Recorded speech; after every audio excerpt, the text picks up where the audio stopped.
Assalamualaikum warahmatullahi taala wabarakatuh. Salam sejahtera dan semoga anda semua dirahmati oleh Allah Subhanahu wa taala.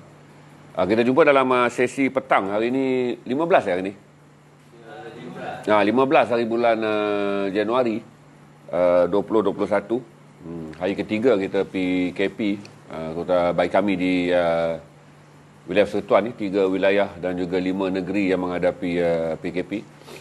Saya mengucapkan terima kasih, sebenarnya banyak-banyak terima kasih kepada sokongan semua selama ni, terutama dalam bulan Januari ini, tuan-tuan. Saya mengucapkan banyak-banyak terima kasih kepada semua warga garasi yang membeli dan tidak membeli, yang sentiasa kekal menyokong kami dengan angka minimum 300 ke 600 ke 700 sebelah petang, 3 ke 700 itu rekod Januari. Manakala pada rekod malam adalah 600 ke 1,200. Kita tak mencapai angka yang tinggi bagi bulan Januari pada sebelah malam, kerana kita tak bawa konten kipas, kita tak bawa konten kipas, kita tak bawa konten kipas, kita tak bawa konten yang menarik untuk mendapatkan viral viewer. Tapi alhamdulillah saudara semua turut dan terus menyokong Garasi TV. Panas tu pasal lampu 2000 watt total, semua lampu adalah 2000 watt. Kita datang ke depan dia terus burn out. Itu yang saya selalu minta kipas on dan menghala ke sini. Saya juga mengucapkan terima kasih pada mereka yang log secara purata sepanjang Januari ini. Kami menerima lebih 100 log daripada anda. Rekod adalah pada kemarin dulu. Semalam kemarin adalah 140 lebih log. Hari yang sebelumnya adalah 118. Semalam saya jangkakan total pun dah 120. Saya ucap terima kasih kerana banyak kami naikkan combo pun. Jadi log jadi menarik kerana kami naik combo. Petang ni saya isytiharkan sekali lagi, kita akan naikkan combo seluar jin 300. Tapi saya tak akan lama, mungkin saya lepaskan 20 lot je. Kalau cepat saudara lot, saya lepaskan 20 ke 25 lot macam semalam. Kemudian mula petang ni saudara bernasib baik kerana sempat kita ukur dan sempat kita basuh dan juga kita keringkan, dan petang ni saya akan naikkan kemeja denim. Jadi saudara adalah orang yang mendapat opening ceremony bagi kemeja denim dengan harga diskaun. Malam saya akan naik tapi dengan harga yang bukan diskaun. Jadi petang ni saya mungkin kalau ada sambutan menarik, saya boleh hadkan sampai 30 set untuk harga diskaun. Manakala malam saya akan naikkan dengan harga yang dipanggil non-discount. Ini belanja orang petang ni. Jadi saudara share je, seluar 300 saya akan naikkan. Kemudian saya akan terus pergi kepada kemeja jeans. Kemeja denim. Dah ada dah tu, Puan As dah susun, sizing pun dah dibuat. Saya up je untuk saudara petang ni. Semalam spontannya saya memilih untuk berkongsi mengenai pengalaman sedikit unik dan sedikit aneh. Saya tak mau sebut magis. Dalam Islam ni tak ada benda magis, adalah datang daripada kata Latin mengikut kepercayaan orang Kristian terhadap hal-hal yang gaib. Saya tak sebut kata magis, tuan-tuan. Saya nak sebut perkara gaib pun bukanlah saya orangnya nak mengklasifikasikan status tersebut. Saya sebut sebagai unik, aneh je. Tapi saya tak mau bercakap tentang keanehan bagaimana dalam jarak 11 tahun saya menemui budak yang sama di Masjid Al-Aqsa, yang 11 tahun sebelumnya telah ditemui oleh Tuan Guru Profesor Datuk Dr. Harundin Arwah-Yahram. Petang ni saya masih memilih-milih untuk berkongsi dengan saudara sebab satu benda yang saya selalu kena buat timbang tara di Facebook adalah perception dan kemungkinan kita menimbulkan unsur fitnah. Kerana begini, tuan-tuan, fitnah ni jangan tunggu orang kata, mendekatinya juga telah pun dilarang oleh Allah. Jadi saya takut saya menceritakan hal-hal yang menarik untuk kita ambil iktibar, tetapi iktibarnya diabaikan, fitnah jadi dulu kan. Jadi ada beberapa benda yang saya memang teringin nak kongsi sebab saya rasa banyak unsur kebaikan yang ada dalam cerita tu. Tapi waktu yang sama saya faham kata di Facebook mindset orang ni belum lagi dapat diubah, kerana banyak orang yang berada dalam mindset Facebook masih memiliki bagaimana mereka menuntun sesuatu dan mencari sumber fitnahnya untuk disebarkan. Jadi saya bimbang bercerita terlalu banyak benda dengan niat membawa kebaikan, dia menjadi fitnah. Sama seperti kita orang biasa, tuan-tuan. Saya ni joki berahak je. Jadi saya kalau sedangkan Rasulullah membawa kebenaran pun fitnah mengelilingi beliau. Orang alim membawa kebenaran pun fitnah mengelilingi mereka. Apalah lagi saya. Kita ada berapa number sekarang? 285. Masih menunggu saudara share. Kalau angka dia menarik, saya belanja satu cerita, kemudian saya sambungkan satu pengalaman untuk memberikan kita perkongsian untuk mengelakkan kebencian. Saya minta tisu sikit untuk mengelakkan kebencian supaya terlampau banyak yang saudara baca. Saya nak tisu ya, so banyak yang saudara baca. Supaya banyak perkara yang saudara baca yang menanamkan kebencian. Tapi ada cerita-cerita yang saya kongsikan untuk mengurangkan kebencian. Pertama kita tengok dulu video hari ini yang sebelum on air Mahfuz update saya. Ada satu kejadian yang menyentuh perasaan dia. Jadi dia share dengan saya, juga menyentuh perasaan saya. Kita share tentang video bagaimana seorang kanak-kanak yang di kuarantin di Maib Bangi menerima berita kematian bapanya. Saya fikir kerana dia 8 tahun, ada dua kemungkinan. Barangkali diberikan kekuatan oleh Allah dan dia adalah anak lelaki yang tabah, ataupun diberi perlindungan Allah. Pada waktu dia sakit, dia tidak begitu memahami apa itu artinya bapanya yang meninggal juga akibat COVID-19. Ini saya jangka mungkin jangkitan keluarga ni, bapa dan anak. Kita tonton visual yang dipaparkan oleh Mahfuz. Kita ambil iktibar. Kemudian selepas visual ni baru kita sedekahkan Al-Fatihah kepada ibu bapa, saudara mara, nenek moyang kita, siapa saja dah termasuk masa-masa COVID-19 yang beragama Islam. Kita tengok dulu visual Mahfuz. Ada muzik tak ambil visual, bos? Saya diam supaya Mahfuz boleh mainkan muziknya, saya akan diam.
Itu visual yang kita lihat viral hari ini.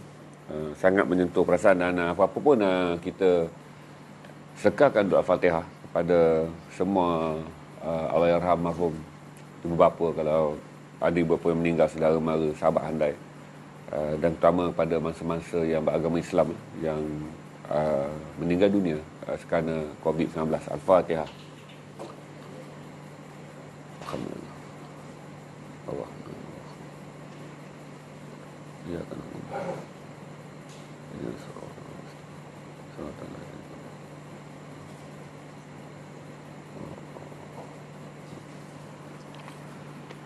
okey, itulah antara 580 lebih kes kematian guys. Dah nak mencapai 600 dah tu, dengan angka kematian semalam pun dah 15.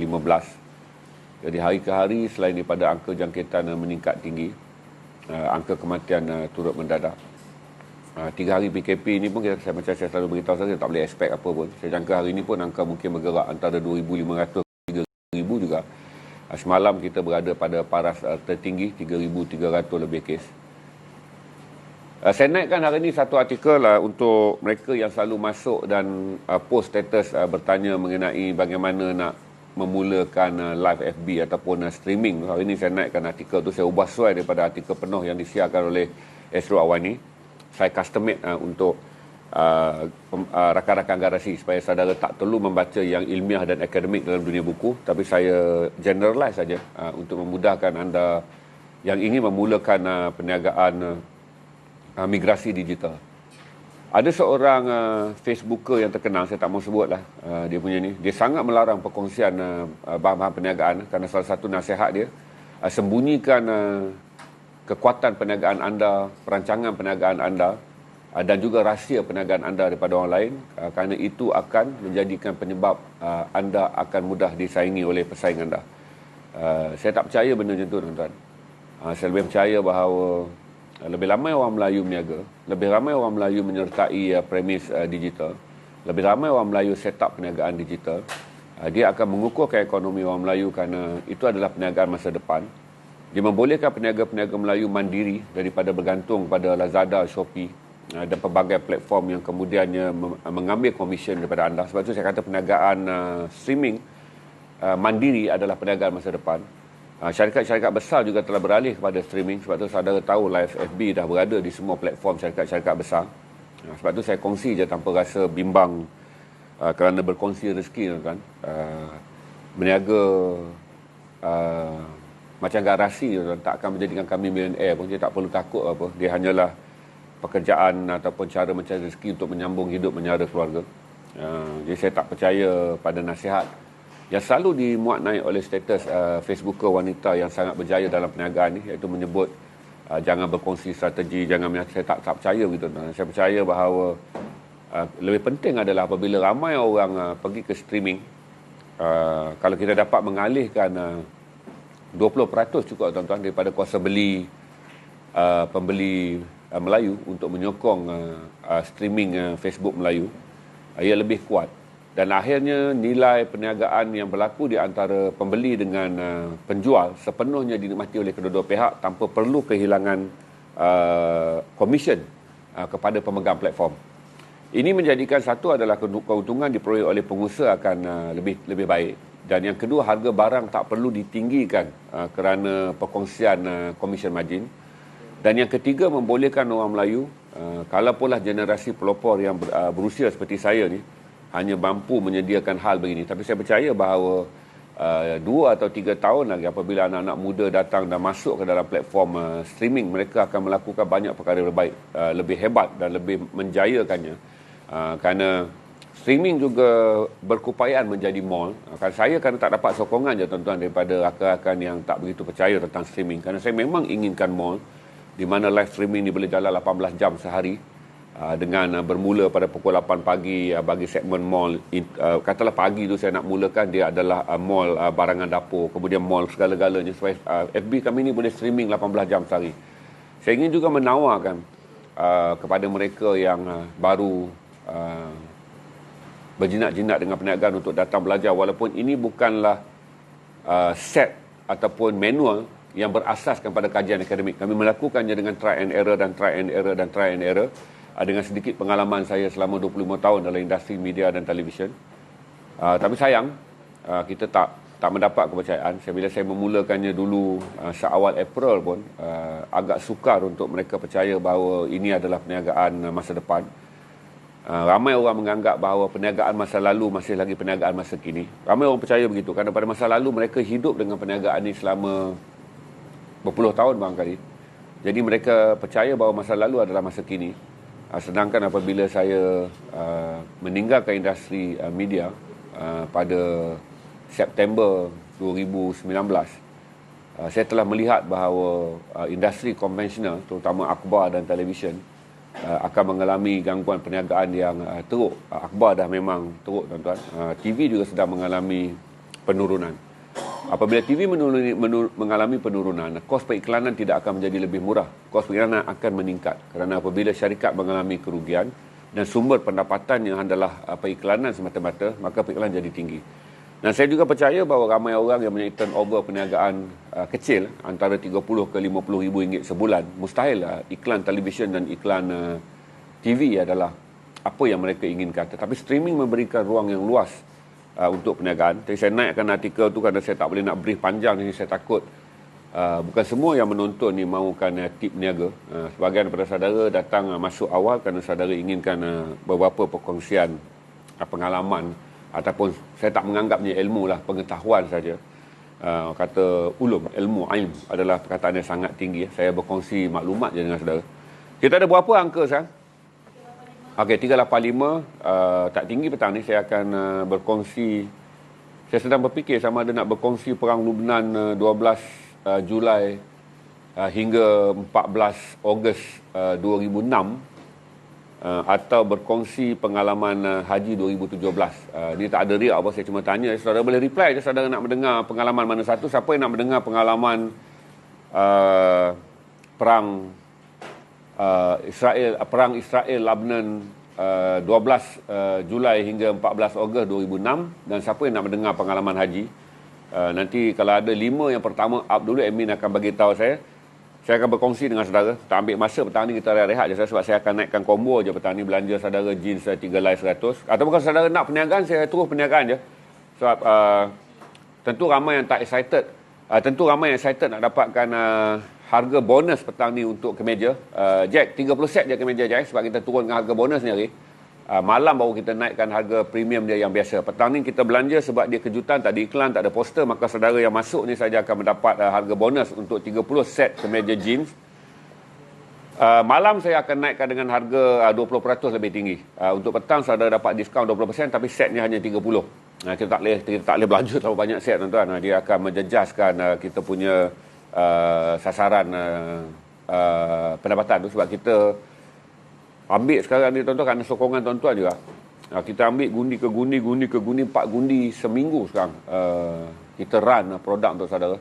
Dulu saya ingat lagi untuk sebulan kita akan buat postage 1,500. Sekarang ni 10 hari dah 1,500 postage kita akan buat. 10 hari je 1,500 postage. Terima kasih banyak atas sokongan saudara semua. Ramai nak dengar perang Haji. Oh. Okey.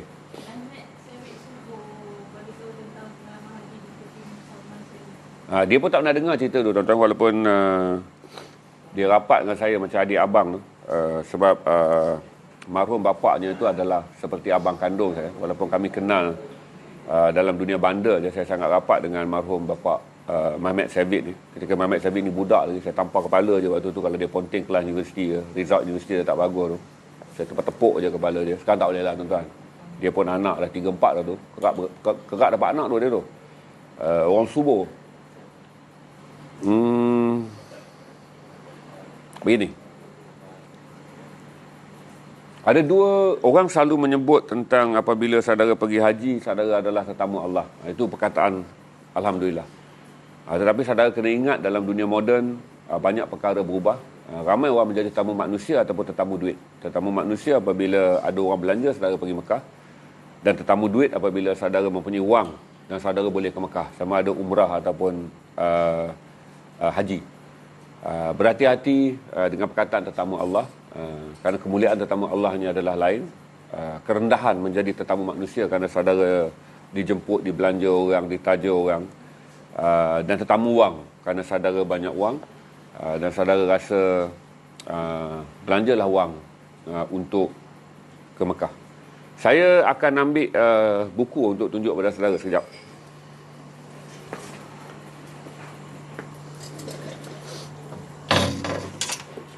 Allah.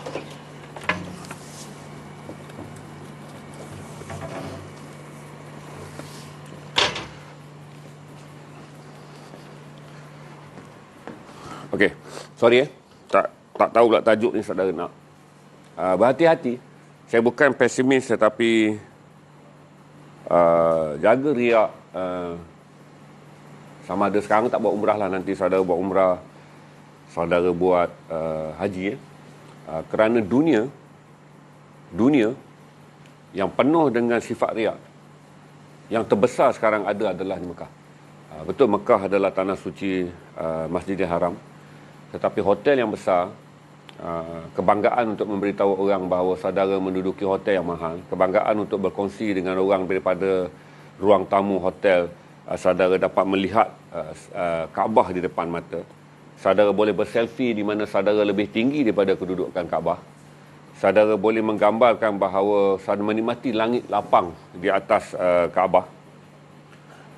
Dan juga berhati-hati apabila saudara berkongsi kemewahan pakaian, kemewahan hiasan, kemewahan diri saudara kita berada di Tanah Suci.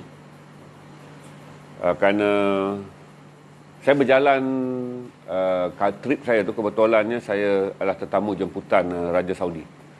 Tahun saya menunaikan haji pada 2017. Dalam grup saya ni ada 70 orang lebih, termasuk bintang bola sepak yang terkenal Dan Baba. Kerana Dan Baba EPL baru saja berakhir.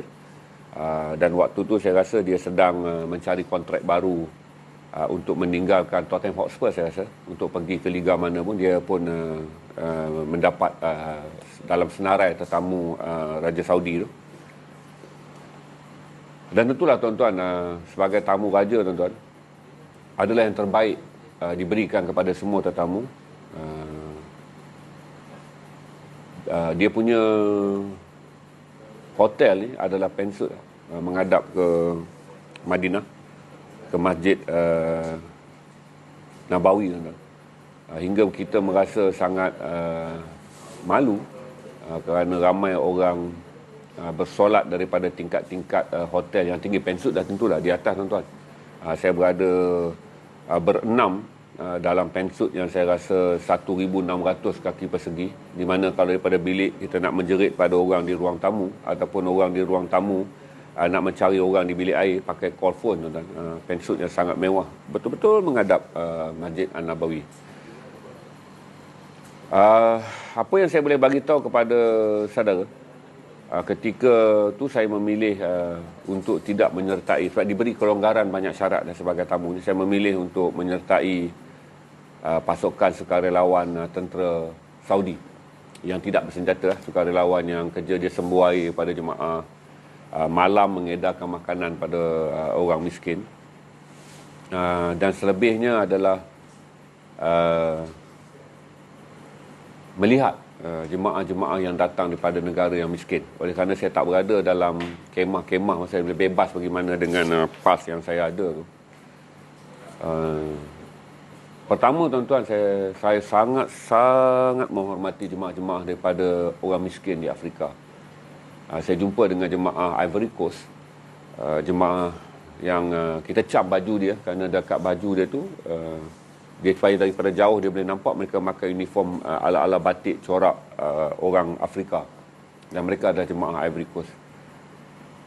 Satu kali saya tinggi nak makan nasi tuan-tuan, sebab dah banyak hari hotel tu punya mewah tuan-tuan. Saudara tuan-tuan turun, tuan-tuan akan rasa bahawa menunaikan haji adalah sesuatu yang memalukan apabila saya tengok makanan yang disediakan. Sebab tidak ada kemewahan begitu yang pernah dinikmati oleh sesiapa kecuali yang disediakan oleh Raja Saudi. Jadi saya kata kita pergi cari makanan Melayu lah. Restoran Melayu tak ada, tapi ada satu restoran rumah makan Indonesia yang tak jauh daripada Masjid Nabawi. Siapa pernah ke Masjid Nabawi akan tahu restoran tu. Dan bila saya berjalan tuan-tuan, ada jemaah-jemaah Afrika yang sedang memakan nasi yang dibungkus dengan plastik. Dia plastik nasi dan ada ikan, dan sebahagiannya tak ada ikan tuan-tuan. Tempat tu dia kerana dia adalah kawasan makanan yang murah. Dia tak mewah macam restoran-restoran besar saudara masuk. Dan dia macam berdebu tuan-tuan. Saya nak naik lift pun tak sanggup kerana mereka sedang makan di tepi-tepi lift. Jadi kalau nak makan nak kena langkah dia punya duduk dan makan. Dia kelihatan seperti pulut saudara. Nasi tu agak melekit seperti pulut. Saya pun tak berhenti lama untuk tengok, takut pandangan saya. Kebetulan saya pakai baju yang cantik. Orang Malaysia bukanlah cantik mana pun. Kurta putih dan juga seluar. Jadi saya rasa nak langkah tu saya rasa takut kerana mereka makan dengan duduk bertenggung, dan plastik tu hanya plastik kosong tuan-tuan. Dia letakkan beras yang melekit. Saya rasa macam pulut. Tapi mustahil Afrika ada pulut. Tapi saya tak tahu kalau mereka sampai secara tradisinya mereka beli pulut di tanah Arab dan mereka masak, kerana mungkin itu yang telah mereka dapat daripada pengetahuan orang-orang daripada kaum keluarga mereka yang menunaikan haji pada tahun sebelumnya. Jemaah-jemaah yang datang ni saudara kebiasaannya diberi permit ziarah 7 hari, ziarah haji dia panggil. Mereka datang kerana mereka tak berduit. Kerajaan Saudi bagi mereka permit masuk terus tunai. dan tunaikan haji, buat rukun haji, dan kemudian mereka akan balik. Mereka tak dapat pakej yang panjang seperti Malaysia kerana kita adalah negara kaya. Penginapan semua dapat disediakan. Mereka datang dalam skala yang kecil je. Saya rasa mungkin 100 orang setahun itu je kemampuan negara-negara miskin menghantar jemaah dia. Dan bila saya naik ke tempat makan, saya tak boleh makan.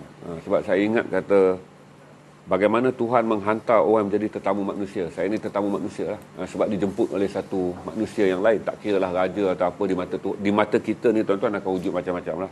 Di mata Allah, semua orang adalah hamba je. Dan pertama tu saya rasa sangat malu, tuan-tuan.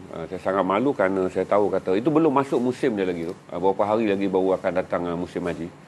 Untuk mengingatkan bagaimana orang mencari redha Allah dengan mengorbankan. Itu dipanggil perjalanan. Perjalanan bukan berjalan pergi Paris, bukan berjalan pergi New York.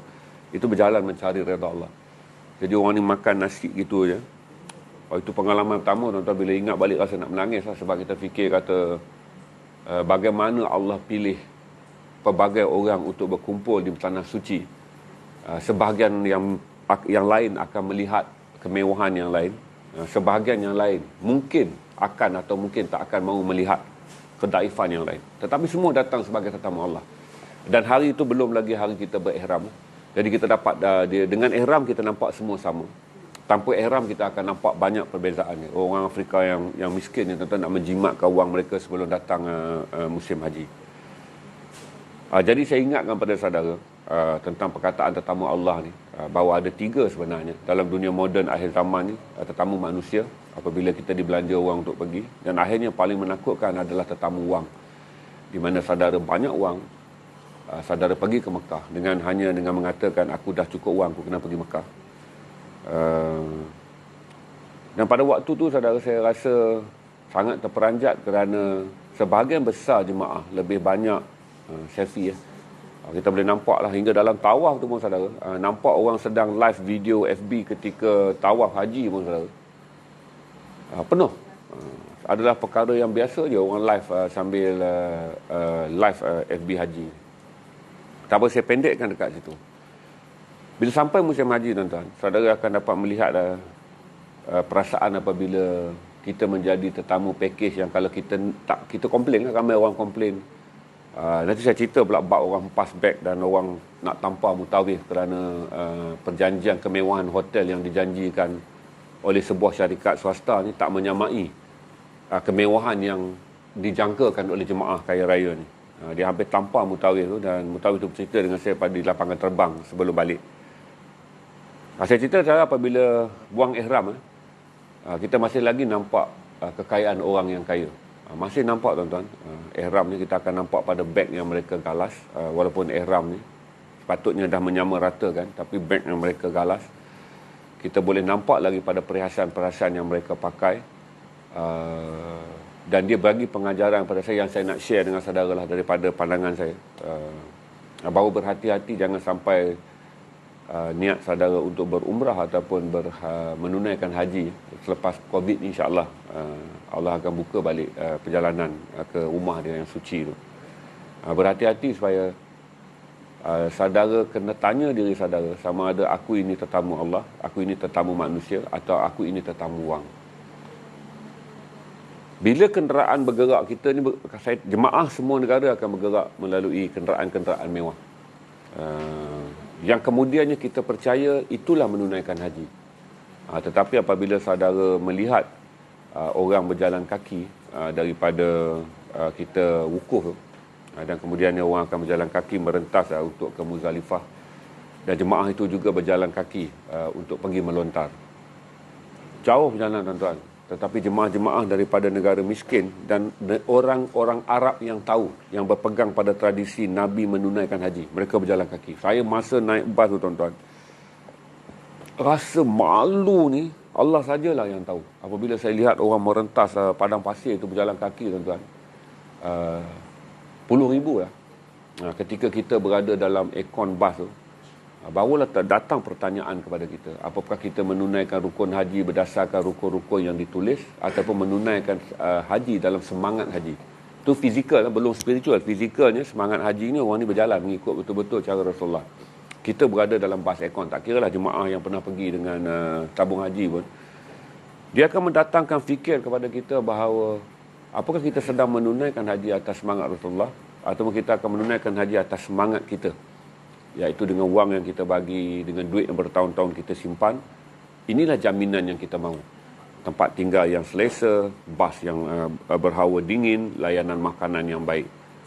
Hingga kita bertanya pada diri kita, apakah menunaikan haji atau umrah ini adalah satu percutian sambil beribadah ataupun satu mujahadah ke jalan Allah. Saya cerita dulu pengalaman yang saya tengok, dan pada waktu tu barulah saya merendah diri dan minta ampun kepada Allah dengan mengatakan, ya Allah, aku ni tetamu manusia. Dengan tidak sengaja, tapi jadikanlah kedatangan aku ni sebagai tetamu kamu, ya Allah. Sebab kita dah dapat tangkap dah waktu tu bahawa kita adalah tetamu manusia. Kerana tetamu Allah, satu, dia datang dengan segala kekurangan, tetapi dia menabung untuk datang bertemu dengan Allah di rumah suci Masjidil Haram. Yang saya kata, saya tengok orang Afrika makan nasi dalam plastik ala kadar je, tuan-tuan. Sedangkan saya tinggal di hotel yang kalau saya buat berpaling tu pun saya tak boleh hafal gambar lauknya. Ini saya cerita, saudara, hotel yang saya duduk ni adalah hotel Diraja. Pensut saya tu, macam saya katalah, kalau nak cari kawan, sebab saya dua dari Malaysia, rakan saya adalah daripada Indonesia, dan kemudian ada 1-2 orang Afrika di situ. Sampailah saya kata naik bas mewah dan nampak puluh ribu orang berjalan kaki. Orang miskin dan juga orang-orang darah Arab. Orang Arab ni, tuan-tuan, yang datang daripada bumi Arab ni, mereka masuk dan menunaikan haji. Dia masuk terus je dia buat haji. Sampai satu malam, saya pergi bertugas dengan sekumpulan tentera. Saya bagi tahu dekat tentera, dia tahu, okay, malam ni boleh ikut dia untuk mengedarkan pisang. Jadi ramai orang tidur di atas jalan, tuan-tuan. Jalan divider, batu bata, ya Allah, ya Tuhanku. Yang kalau jemaah Malaysia tidur dekat situ, tutup tabung haji. Kalau ada satu jemaah Malaysia kita temui tidur begitu, tutup tabung haji. Tapi itulah berpuluh-puluh ribu. Dan hinggalah seorang, waktu saya edar tu, tuan-tuan, kita tinggalkan sesikat pisang. Sebab pisang banyak. Jadi askar tu tolak dengan troli tu, pisang penuh. Jadi saya sepatutnya pecah-pecah-pecah kan. Tapi kata tentera tu, musim ni pisangnya banyak. Jadi dia kata agak-agak 4 keluarga tidur. Dia akan lapik orang Arab ni, tuan-tuan. Padang tu macam padang pasir, berbatu-batu dengan divider jalan, dengan jalan tar apa semua. Allah, saya tak fikir saya akan boleh lena walau seminit atas batu-batu tu. Batu-batu jalan. Dia mereka baring, lapik kain putih je, tidur berkeluarga. Suami, isteri, nenek apa semua, anak-anak mereka tidur dalam troli kecil tu yang mereka bawa. Dan saya tinggalkan pisang. Hinggalah seorang tentera tu berdiri tegak. Dia berdiri tegak, dia tunjuk pada saya untuk menghantar pisang kepada seorang lelaki yang tidur terbongkang atas batu dengan lapik kain nipis je. Sebelah tu isteri dia dan anak-anak dia. Ada wanita tua je. Dia kata tinggalkan dua. Saya pun heran, yang lain dia tak pernah ambil attention. Yang itu, saya pun pergi dan letak kan. Saya nampak lelaki tu tidur. Betul-betul nampak, tuan. Sembolan batu yang dia tutup atas kain nipis tu menyembul. Pasal dia orang tidur atas batu-batu kerikil ni. Dan nampak pipi dia tu macam, dia terpelengok sikit sebab dia tertikam batu tu. Kerana dia tidur dah lena. Orang Arab kan montel-montel ni. Bila saya datang balik kepada dia, saya tanya siapa orang tu. Dia kata itu adalah salah seorang daripada komandan tertinggi dalam tentera Saudi. Dia kata sangat tinggi dan sangat ditakuti. Itu memberikan saya juga pengajaran, tuan-tuan, bagaimana orang-orang Arab melepaskan segala pegangan dunia mereka untuk pergi dan menunaikan haji sebagai orang yang datang menghadap Allah tanpa apa-apa pegangan dunia.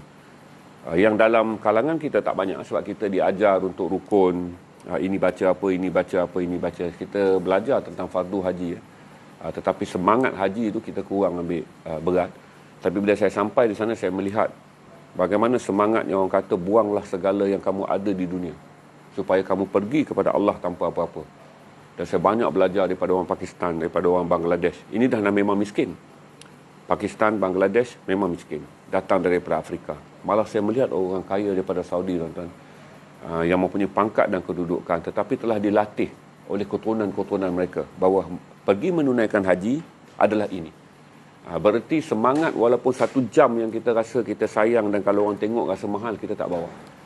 Ini saya cerita pada saudara untuk saudara ambil iktibar bahawa sebab ramai selepas ni orang nak berumrah ni, lepas ni duit-duit ni, lepas habis PKP, alhamdulillah, lepas habis COVID ni, insyaAllah lah, saya rasa tahun 2022 tu dah dah boleh terbang dah semua orang untuk musim haji.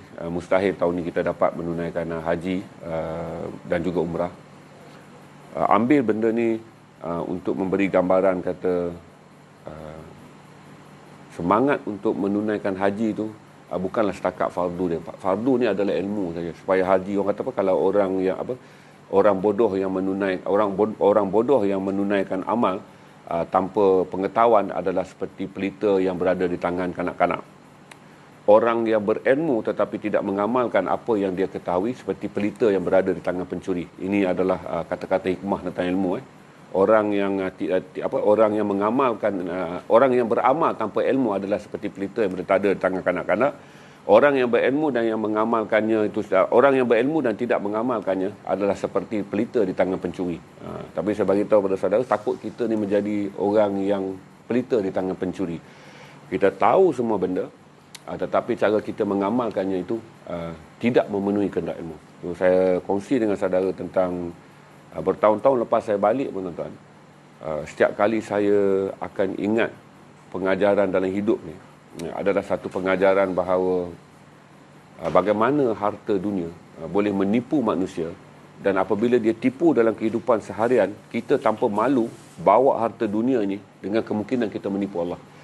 Ingat ni sebab kita main dalam dunia fashion, kita belanja-belanja barang, walaupun kita bukanlah beli beg-beg Gucci yang mahal, saudara, bukan yang shopping online Paris, tapi saya bagi saja berkongsi. Ingat apabila kita diabui oleh harta dunia dan kita berlindung diri kita dengan harta dunia, maksudnya untuk mendapat kedudukan, hormat orang, kita masuk dalam FB dengan IG harta yang kita miliki supaya kawan-kawan kita ada sikit hormat. Oh, dia beli kereta baru, dia beli rumah baru, dia ada harta baru, dia ada barang kemas baru, dia ada jam baru, dia ada semua baru.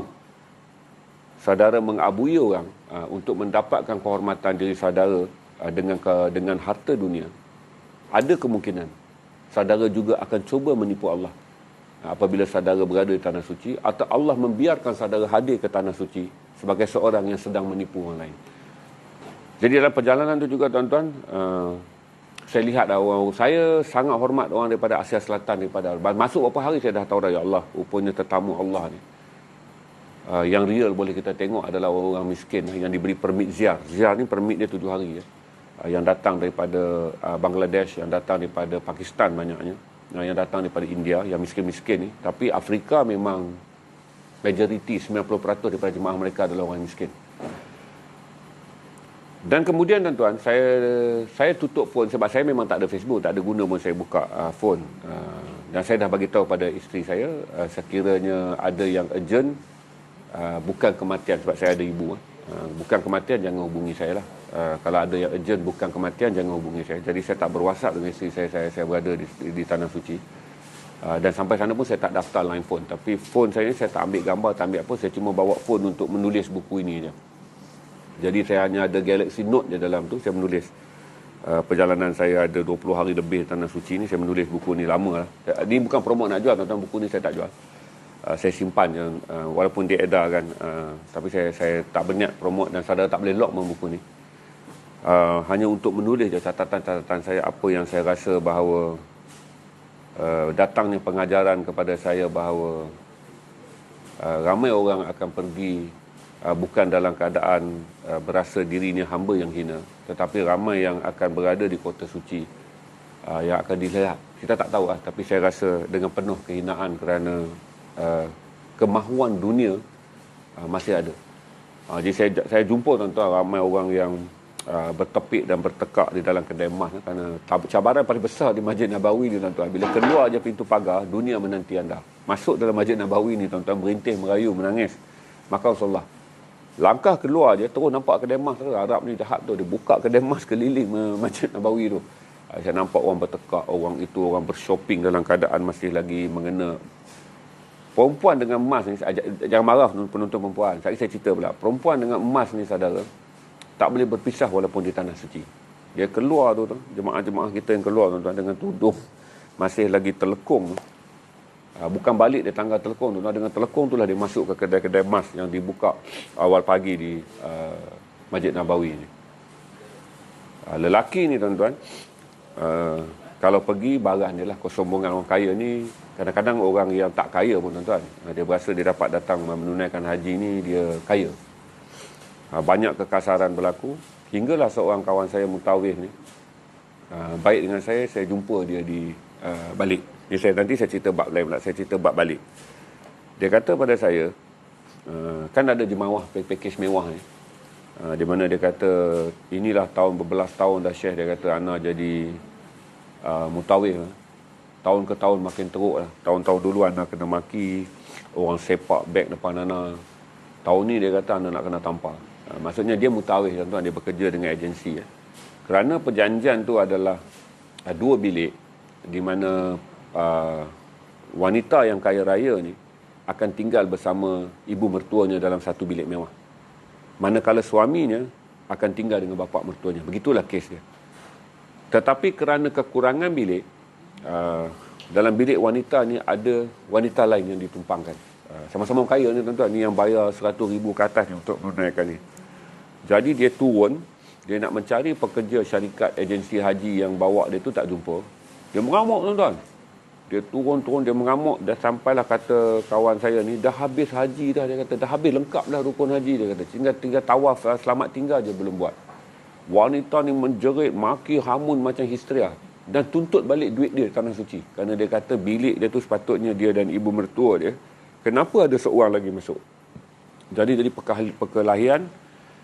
Dan kawan saya ni kata, dia cuba bertenanglah dengan mengatakan bahawa wang adalah urusan di Kuala Lumpur. Peganglah bahawa tanah suci itu adalah urusan Allah. Berarti macam inilah. Dia bukanlah nak membantu. Oh, kau bolehlah cakap jual nama Allah. Rupanya ni duit aku. Dia kata 100,000 aku bayar lebih untuk benda ni. Dan wanita ni hampir mengangkat tangan lah, nak lempang kawan saya yang mutawif. Seorang ustaz yang mutawif ni. Ustaz ni muda pula. Muka dia pun orang tengok pun tak takut. Memang orang ada kepotensi untuk lempang. Jadi bila saya jumpa dia di airport, tuan-tuan, kerusi kosong banyak. Tapi kawan saya ni mutawif memilih untuk duduk di sudut airport tu macam bingung, tuan-tuan. Dia mutawif berbelas tahun. Jadi dia kata dia melihat kerosakan tahun demi tahun. Orang datang menunaikan haji adalah kerosakan kerana wang dan kerosakan kerana jaminan kemewahan. Dia kata, ana tak pernah lihatlah kerosakan yang berlaku di Mekah ni. Lagi teruk, dia kata, ana duduk di Kuala Lumpur, berurusan dengan banyak orang kaya, tak pernahlah ana hampir ditampar. Dia kata di Malaysia, dia berurusan macam-macam lah, OEM lah, itulah, ini, macam-macam orang kaya minta tolong dia. Ada yang rugi pun, dia kata. Dia pernah menyebabkan rakan pelabur yang nak melabur dalam buat agensi ni rugi. Hanya kena tegur aja. Kenapa jadi begini tapi tidak jadi begitu. Tapi di sana sebagai mutawif, tuan-tuan, seorang wanita kaya, selepas dah habis rukun haji ni, tinggal tawaf nak balik je, hampir menampar dia. Kerana kemewahan pensut tu, terpaksa dikongsi dengan satu jemaah wanita. Kerana biliknya tak cukup, dia orang hantar satu jemaah wanita juga masuk ke dalam bilik tu. Ini pengajaran yang saya ingat itu yang saya share lah. Supaya tuan-tuan ambil pandangan ni jadi iktibar. Tak payahlah kita fikir siapa orang tu. Cuma kita fikir diri kita. Kalau besok tuan-tuan nak pergi menunaikan umrah, tuan-tuan dijemput Allah lah. Saya doa macam tu. Bukan menjemput diri. Sekarang ni jemput diri pergi Mekah boleh, tuan-tuan. Bayar duit je boleh jemput diri pergi Mekah. Kaya sikit boleh jemput diri pergi Mekah. Tetapi Allah menjemput saudara untuk pergi ke Mekah menunaikan umrah atau haji. Dapatlah saudara mengambil semangat haji daripada orang-orang yang saya pelajari, daripada orang miskin daripada Afrika dan orang miskin daripada Asia Selatan, ya, tuan. Yang datang tanpa apa-apa. Yang datang tanpa apa-apa, memang mereka tak memiliki apa-apa.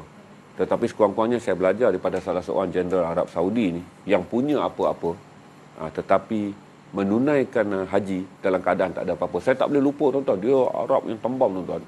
Bila dia tidur atas kain tu, sebenarnya saudara, kain putih tipis ya. Kita nak kata kain blanket pun tak boleh kata. Kain putih tipis yang ringan untuk dia orang lipat-lipat jolok dalam beg, sebab mereka berjalan kaki kan. Daripada wukuf tu mereka berjalan kaki pergi Muzdalifah. Muzdalifah tu mereka berjalan kaki lagi. Dia orang semua jemaah jalan kaki, menunaikan semua benda dalam jalan kaki, tuan-tuan.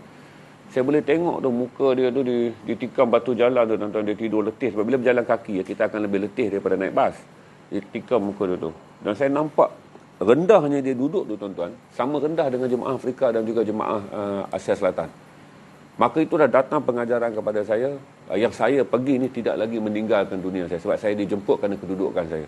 Berarti saya kata, oh ya Allah Tuhanku, aku ni datang menunaikan haji dengan tidak meninggalkan apa yang aku miliki di dunia ni, iaitu kedudukan. Kerana waktu tu adalah jemputan daripada Raja Saudi. Jadi dia bagi pengajaran juga pada saya, kepada tuan-tuan, untuk sama-sama fikir supaya sekalipun kita masuk atas sejadah solat ataupun kita hidup, tak apa.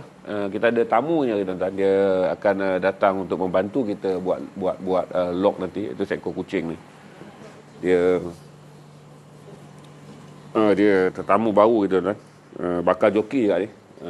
Okey, supaya pengajaran yang akan tuan saudara ambil, bahawa letaklah diri saudara supaya bila saudara umrah atau saudara haji, saudara benar-benar tetamu Allah yang datang tanpa apa-apa. Selagi saudara pergi dengan menganggap saudara adalah seorang yang mampu menunaikan haji dan menunaikan umrah, bukanlah perkara yang aneh. Saudara akan merosakkan diri saudara di tengah-tengah kemurnian Masjidil Haram, di tengah-tengah kesucian Madinah, dengan perilaku-perilaku yang saudara tak sempat buang. Kerana selama saudara hidup, saudara percaya bahawa setiap hari yang saudara post kemewahan saudara, saudara post kebesaran saudara dalam FB dan IG tu, dan melekat dalam diri saudara, maka saudara bawa perangai ini pergi ke Mekah, ke Tanah Suci, dan menjadikan, saya tak maulah, takkanlah Allah nak lanat orang, itu Allah punya kuasa. Tetapi kalau untuk saya, sangat memalukanlah. Saya kata, sampai saya beritahu seorang ustaz yang ada pengalaman tu, boleh kata bahawa dia pernah merugikan seseorang dalam perniagaan agensi, tapi dia hanya diberi teguran. Tapi seorang wanita yang biliknya ditumpang oleh seorang jemaah yang tak cukup bilik, sama-sama kaya je tuan-tuan. Yang tumpang tu bukan orang kaleng-kaleng juga, sebab ini jemaah 100,000 lebih pergi haji. Turun dan histeria ketika semua rukun haji dah selesai. Tinggal nak tawaf selamat tinggal je. Dia boleh nak angkat, nak tampar ustaz ni kerana kesnya perjanjian mengatakan dia bayar 100,000 lebih tu bilik untuk 2 orang. Itu je saudara, kita dah lama saya akan pergi kepada sesi jualan. Semoga cerita ni tak menimbulkan fitnah apa-apa saudara, saya berkongsi je. Semakin hari saya rasa semakin rapat dengan saudara semua. Jadi saya pun berkongsi yang makin detail pengalaman-pengalaman yang saya pun tak pernah cerita kawan tuan-tuan. Isteri saya pun tak pernah mendengar cerita ni. Ibu saya pun tak pernah dengar cerita ni. Hari ni tuan-tuan mendengarnya. 1-2 kawan saya pernah mendengar ketika saya merungut mengenai Mekah pun tak menjamin orang yang membijaknya adalah tetamu Allah. Apatah lagi liang lahat. Saya kata kalau ke Mekah tu orang yang dikatakan terpilih tu pun tak jamin dia boleh pijak Mekah sebagai seorang hamba Allah. Apatah lagi liang lahat. Tu saya selalu ingat kawan-kawan kita tu, Muhammad Sabik tu. Kita nak kubur ni. Kalau kita ke Mekah pun tak nampak reda Allah. Masuk kubur saya lagi payah lah kot. Okey, itu berapa orang kita ada sekarang dah? 610, lebih tinggi daripada semalam. Kalau ada apa-apa soalan saya jawab sikit je, tapi jangan tanyalah saya. Saya hanya bercakap sebagai seorang faqih saja. Itu hamba Allah yang tak tahu apa. Janganlah tanya saya soalan-soalan yang saya nak kena buat kenyataan melebihi daripada seorang faqih. Saya bukan faqih. Itu orang yang tak tahu apa-apa, yang sangat hina-dina di mata Allah ni. Ditanya yang paling patut je untuk saya jawab. Okey, saya timalah 1-2 soalan. Ini buku yang saya tulis dalam Galaxy Note saya ni. Ini saja yang saya buat, dan saya tak ada satu foto pun menunaikan haji tuan-tuan. Saya tak ada satu foto pun. Kalau kawan-kawan nak ambil gambar pun saya lari sebab ramai orang nak bergambar kat situ. Dapat kita cakap komputer lari daripada King Salman. Saya sesi-sesi dengan raja, sesi-sesi bertemu dengan raja, sesi-sesi mewah semua saya elak. Saya hanya memilih untuk berbaik-baik dengan tentera je tuan-tuan. Kerana saya suka, kerana pada musim haji yang membuat kerja-kerja amal adalah tentera. Tentera yang tak diberi senjata, mereka lah menyembuh air waktu jemaah kepanasan, sembuh air. Mereka lah yang mengedarkan pisang pada waktu malam kepada jemaah yang bermalam di Mina, atau bermalam di Mina, ataupun sampai di tempat melontar tapi masih tiada tempat tinggal dan tidur di Merata Curug. Saya ikut sukarelawan tentera. Kebanyakan mereka adalah tentera-tentera muda yang tidak bersenjata, memakai uniform, tapi tak boleh jerit, tak boleh tengking, tak boleh marah orang. Mereka kena berkhidmat dalam keadaan sangat tawaduk kepada jemaah. Okey? Tak ada soalan ni? Okey, kalau tak ada soalan, sure tak ada soalan Amin ni? Ya, semalam saya dah komen dah. Syekh Ali Badar meninggal dunia. Kita dah buat Al-Fatihah untuk beliau semalam majlis ketika live. Nak komen apa?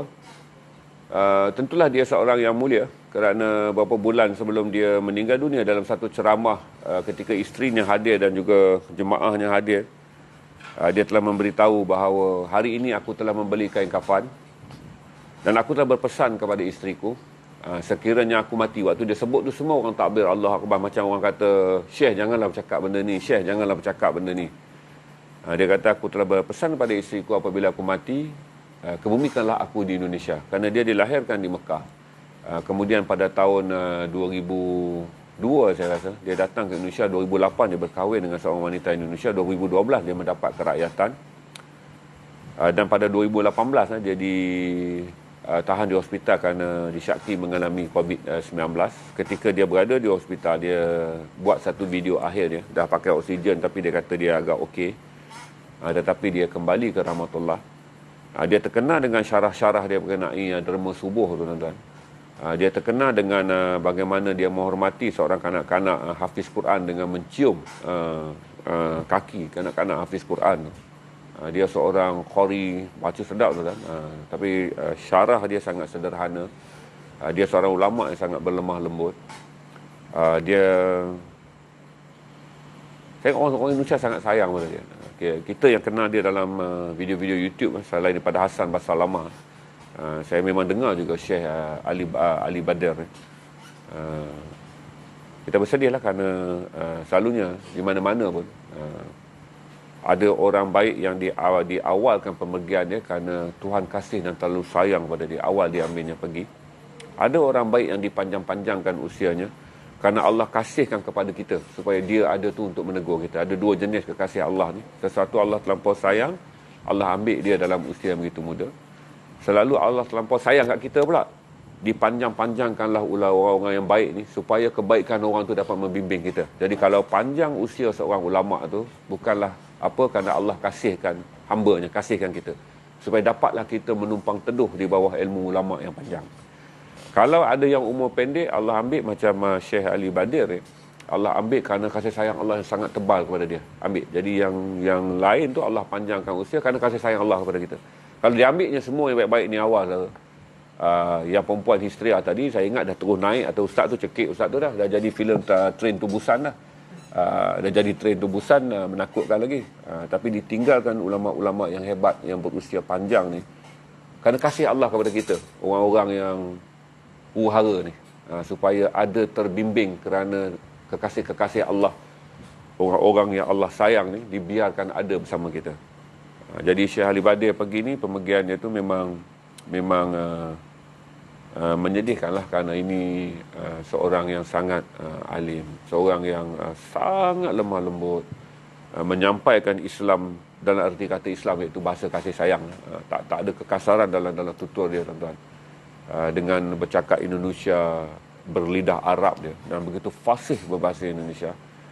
Jadi saya tengok video yang dia kata tu dah lama, yang dia kata sekiranya aku meninggal, hari ini telah aku beri kain kafan dan telah aku berikan wasiat kepada isteriku, sekiranya aku meninggal, waktu tu pengikut dia takbir Allah Akbar, Allah Akbar. Pengikut pun dapat rasa bahawa kenapa Syekh bercakap begini. Ini saya rasa kejadian ni berbulan-bulan sebelum dia kembali ke rahmatullah. Saya dengar suara orang bertakbir apa semua tu. Syekh kata, kebumikanlah aku di Indonesia, walaupun dia asalnya adalah dilahirkan di Tanah Suci. Itu je, dan semua orang tahu bahawa kalau kita mendengar ceramah derma subuh, yang terbaik adalah dia. Ramai orang dimotivasikan oleh ceramah derma subuh tu. Ramai orang termotivasi dengan ceramah khutbah derma subuh tu. Kerana itu didikan yang baik tu, masuk ke hati tu. Kalau saudara dengar Syekh Ali Badar derma subuh tu, bagus dengar tu. Tasawuf pagi untuk membaiki diri. Okey?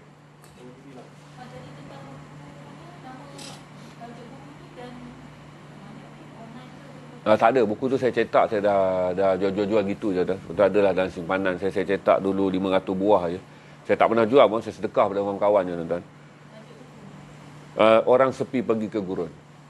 Tak ada satu perkataan pun Mekah dalam tu. Tak ada satu perkataan pun tentang Madinah. Saya takut tulisan tu menimbulkan rasa riak, sebab saya tulis dalam perjalanan saya dah pakai ihram. Saya dah pakai je ihram barulah saya tulis. dan saya keluarkan ihram, tak ada lagi yang saya tulis. Balik saya cuma edit ejaan, bagi cantik je. Saya terbitkan, saya hadiah kepada kawan-kawan je. Saya pun tak tahu dalam simpanan saya dah tak ada kot. Mungkin ada, mungkin tak ada. Saya hadiah kepada kawan-kawan je. Dan tak ada pun satu perkataan Mekah, Madinah, Haji ke apa dalam tu.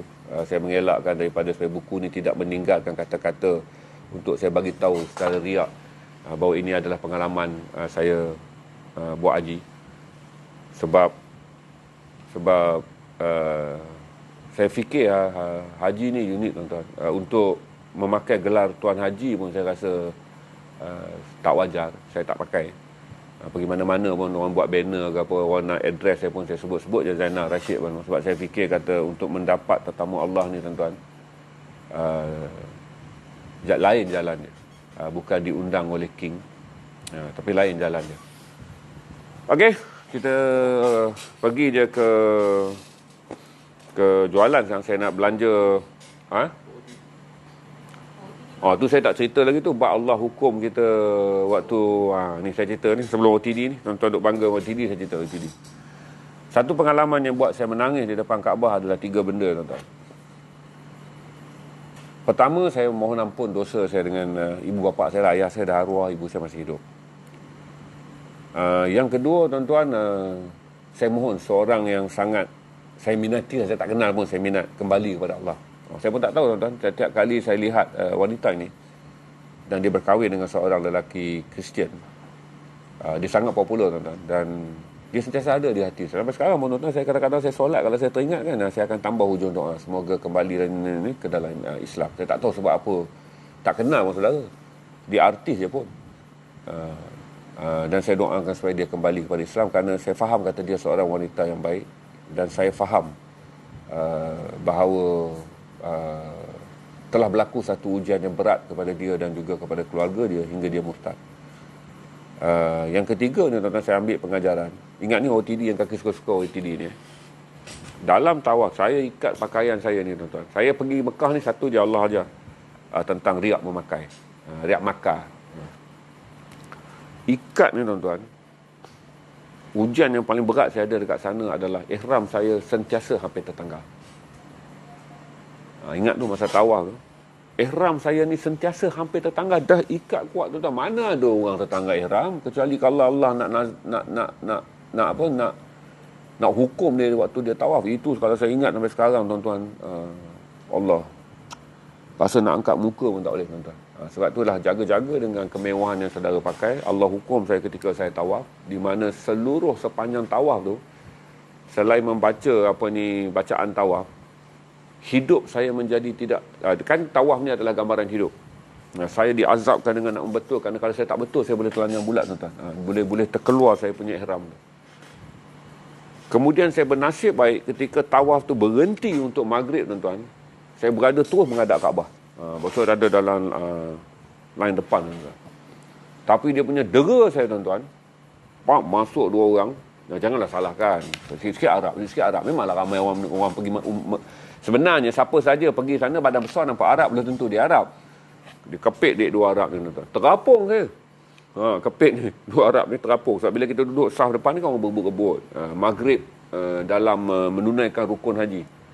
Dalam ihram ni, tuan-tuan, semua orang nak duduk depan. Tapi saya ni tak cari pun, tapi Allah nak hukum dia, nak bagi gambaran ni Zainal, ini hari hukuman untuk kau. Kalau kau tak sedar diri akan lepas ni, mati jahanam lah kau. Dikepitnya saya tu, tuan-tuan, terapung saya. Dan bayangkanlah dalam solat tu saya terpaksa menjaga takut ihram saya tertanggal. Memang, tuan-tuan, bukan saya ada was-was tentang ni, tapi memang, tuan-tuan, selit sana. Sedangkan, tuan-tuan, tanyalah siapa yang pernah pakai ihram. Diragut anjing pun belum tentu jatuh ihram tu.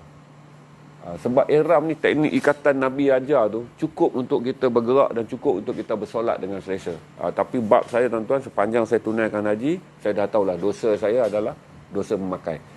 Berhati-hati dengan apa. Sekarang saya kekal, saya tak buang, tak kalah sekarang ni saya balik kerana insaf sangat pergi Mekah, nak pakai t-shirt pagoda dengan seluar kurta tu, tuan-tuan.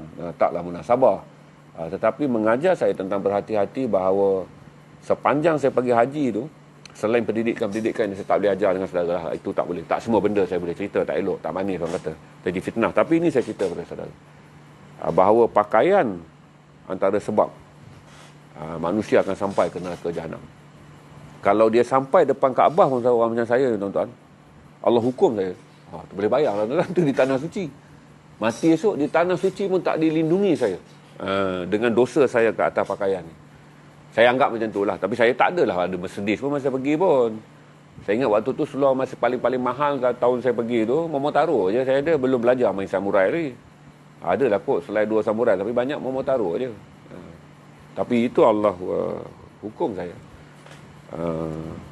Dan sampai sekarang saya akan ingat lah. Setiap kali saya pakai, saya beli barang, beli apa tu, saya akan ingat kata, satu saya membeli kerana kecintaan saya kepada dunia tu masih ada. Tetapi tidaklah untuk riak. Kedua, saya beli kerana dalam hidup saya memilih meninggalkan banyak benda yang lain tetapi tidak meninggalkan minat saya terhadap pakaian. Sebab saya tak main golf, saya tak berkuda, saya tak clubbing, saya tak main snooker, saya tak tahu apa benda tentang semua benda, tuan-tuan. Kecuali yang saya tahu tentang jin saya. Dan memancing. Memancing adalah minat saya yang ekstrim. Itu saya ingat saudara, kalau nak OETD, nak apa ingat. Kalaulah di depan Kaabah, di depan Kaabah Allah dah bagi gambaran tu. Maksudnya kalau saya mati lah, sebelum pergi Mekah tu, yang menyeret saya ke neraka jahanam adalah pakaian saya. Itu saya ingatkan kepada saudara. Tak apalah, hari ni OTD sikit. Bukan dengan niat riak untuk berkongsi apa yang ada.